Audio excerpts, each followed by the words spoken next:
If it feels like we're talking about Chinese brands a lot lately, it's because we are. There are so many new brands launching in Australia this year, it's wild. But one of the most established Chinese brands is GWM, thanks largely to a diverse model range of petrol, diesel, hybrid and electric models. And now it's time for the brand's first ever plug-in hybrid, the Haval H6 GT. And yes, I know that this model isn't new, but that powertrain sure is. As part of the relaunch of the Haval H6 GT, GWM has dropped the entry-grade Luxe, and it's now offered in one model grade, the Ultra, with a choice of petrol or plug-in hybrid powertrains. We're focusing on the PHEV for now, as it's the new variant and the only version at the launch. But for those interested, pricing for the petrol grade is $45,990 drive away. The PHEV kicks off at $53,990 drive away, which is pretty competitive. Medium SUV plug-in hybrid rivals include the Mitsubishi Outlander, but that starts in base ES grade from just over $57,000. That's before on-road costs, and it only goes up from there. The new kid on the block is the BYD Sealion 6, and the dual-motor version of that is $52,990. However, that's before on-road costs.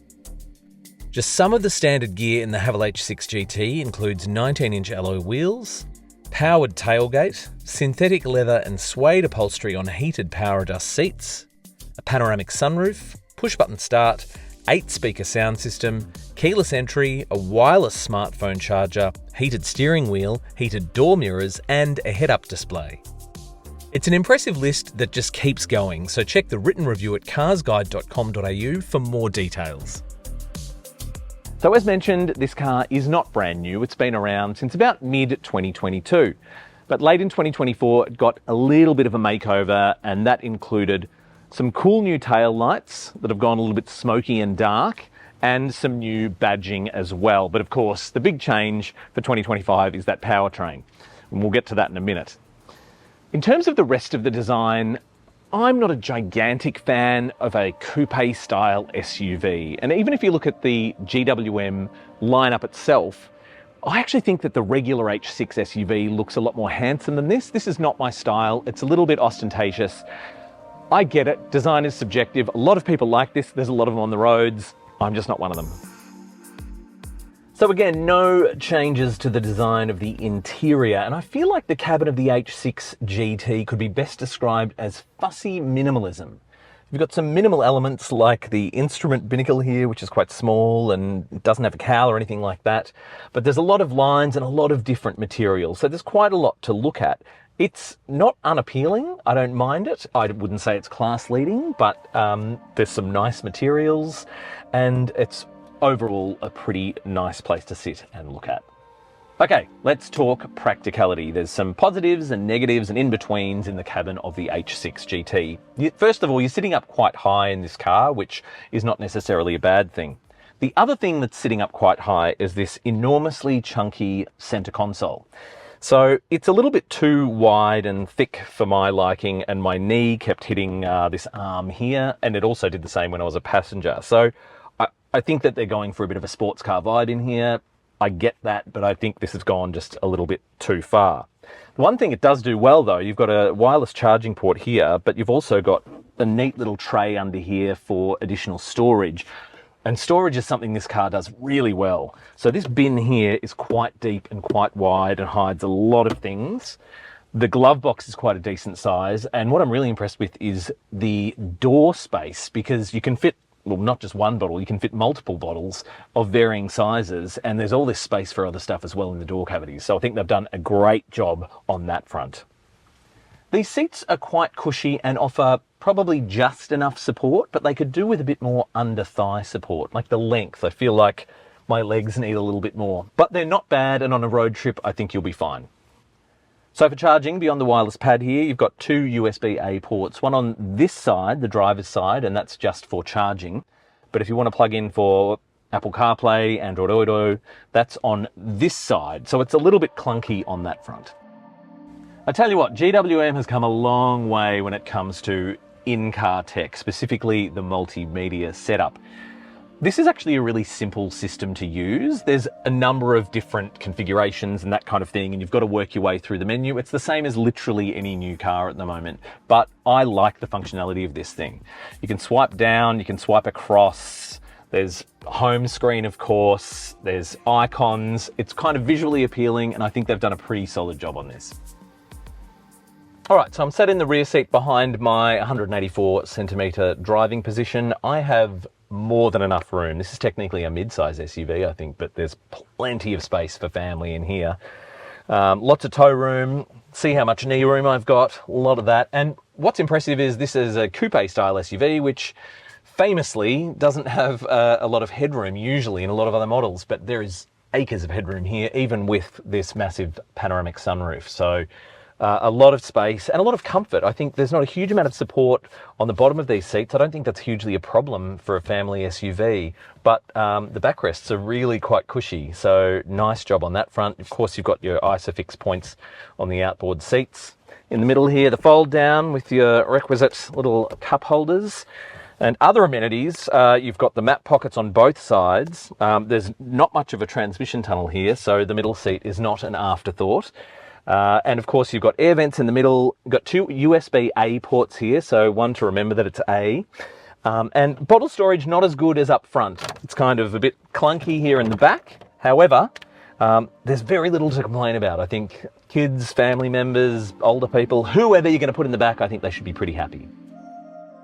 So let's talk about the boot. What's quite impressive about the Haval H6 GT plug-in hybrid is that it hasn't lost any cargo space compared to the petrol model. Often that happens because of batteries and all that kind of stuff. It's got the exact same amount, and you will find those figures on your screen right now.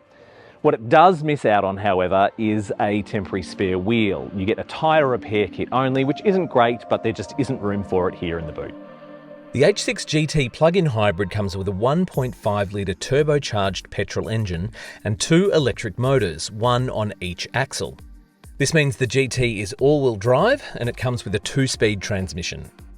It has impressive outputs of 321 kilowatts of power and 762 newton meters of torque. That's enough to hit 100 kilometers an hour from zero in just 4.9 seconds. The big SUV has a maximum braked towing capacity of 1,500 kilograms. GWM's generous 35.4 kilowatt-hour battery gives the H6 GT PHEV an impressive electric-only driving range of 180 kilometres. That's nearly 100 kilometres more than some rivals. But be aware that that figure is according to the more generous NEDC cycle. It's yet to be tested for the WLTP rating, which is more widely accepted in Australia, so stay tuned for that. Combined fuel consumption is rated at just 0.8 litres per 100 kilometres when the battery is charged. The H6 GT PHEV should be capable of travelling 1,000 kilometres with a full charge and the 55 litre fuel tank at capacity. We were averaging about 5 litres on the drive back to the city after the battery had drained a little, and that was also in intelligent hybrid mode. Note too that the H6 GT has vehicle-to-load charging capability with a 3.3 kilowatt capacity. Finally, it has a CCS2 charge plug and can be charged at a maximum 6.6 kilowatts on AC and 48 kilowatts DC. Hey GWM, open my window. Would you look at that? Hey GWM, close my window. The magic of technology, right? Full disclosure, I have only driven the GWM Haval H6 GT PHEV mostly on motorway so far. Now, we're heading back to Sydney Airport soon, and hopefully we'll get a bit more time with the petrol engine part of the plug-in hybrid, because it's literally just driven on electric power, which is pretty impressive in itself. GWM is talking up this 180 kilometres of electric driving range in this car. Now, that's NEDC, that is not WLTP, which is what we would prefer to measure that by. They are working on that, and we will have that figure for you at some point, but it won't be 180 kilometres. However, we've driven from Sydney to past Wollongong, and here we are in, I want to say Kiama. No, I'm Victorian. But, and it's been electric power the whole time, which is incredibly impressive. So it's got a sub 5 second 0 to 100 km/h time, and woo, it's very quick off the mark. So one funny quirk about this car is the steering wheel. I really like the fact that it's actually got quite like a thin rim, you could say. It's not a thick, chunky steering wheel. I complain about that a lot. I just don't understand why companies like BMW do it. Anyway, it's a really nice little wheel, except the hub of the steering wheel is set quite high up. Like, it's definitely more than halfway up the wheel. So when you want to have the hands on the wheel at the best possible point you can, but it's feeling like it's way too high. So you kind of drive like this a bit, and it's just a bit of a strange quirk of this car. When it comes to the steering feel itself, it's really light, but it's quite sharp, and you can adjust that as well through the settings. We also haven't had much of an opportunity to drive this car on winding roads, twisty stretches of road, that sort of thing. So when it comes to handling, that's going to have to wait for a 7-day review, which we will do.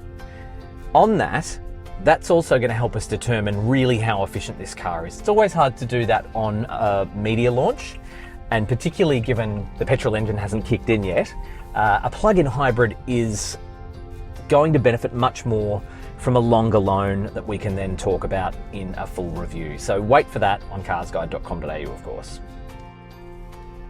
So again, we've only got a little bit of an example of what the ride quality is like as well so far, just based on the drive route. However, the bumps that we've encountered, you do feel. So there's a bit of work to be done on the ride quality of this car, and I remember that from when I drove the petrol model when it first launched. So the good news is GWM are engaging a local tuning operation in a similar way that Hyundai, Kia, and a few other car makers have done in the past to really get a local tune for this car and make it more appropriate for Australian roads, because currently it's obviously geared to probably Chinese roads, being a Chinese car maker.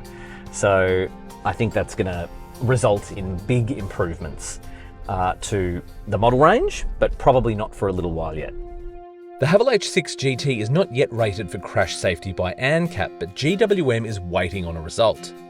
It has a lengthy list of standard features, with 7 airbags including a front centre bag, auto emergency braking with junction assist, and the usual suite of driver assistance features, with nothing noticeable missing from the list. On the road, those functions are a mixed bag, but it's something that GWM is working hard to improve. Pushing the value for money message further, the H6 GT comes with a 7-year unlimited kilometre warranty and an 8-year unlimited kilometre battery warranty. You also get 5 years free roadside assistance and a 5-year capped price servicing plan. The service schedule starts at every 12 months or 10,000 kilometres, but ramps up to 15,000 kilometre intervals after the first year. Check the written review for more details. The addition of a plug-in hybrid powertrain has definitely improved the overall Haval H6 GT package. Where the petrol model felt clunky and unsophisticated to drive, the PHEV powertrain has sharpened up so much of this car, to the point you could even call it refined now. It's quieter, smoother, far more efficient, and you'll save a lot of money on fuel with that impressive driving range. There's also no doubting the value equation and the family-friendly interior. GWM now has a genuine rival for the Mitsubishi Outlander and BYD Sealion 6. For more, head to carsguide.com.au.